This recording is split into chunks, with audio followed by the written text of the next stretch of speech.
Hey everyone, this is Tim from YourSixTech. Today in this video, I'm going to go and show you how to reset your games on your PlayStation 4. So let's say I'm playing through the campaign in Rayman's Legends right here, and I beat it, and I want to go ahead and play it again or something like that.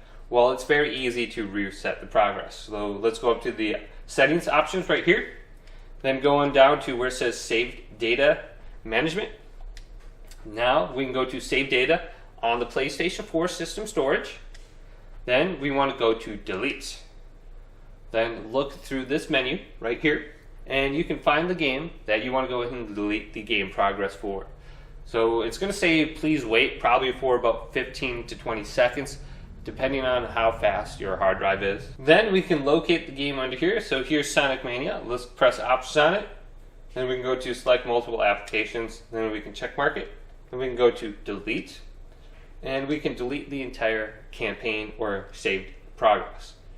Now at any point in time you want to get it back and you have PlayStation Plus, you do have the cloud storage right here. We can go to save data and online storage, and then we can go to download to system storage, and we can just find the game that we deleted. So we want to get the game progress back for Sonic Mania. Well, it's completely off our PlayStation 4. And it's saying please wait again. Then go on down to the game. Here's Sonic Mania, and then we can press X on it, and we can download the saved data back to our PlayStation account now.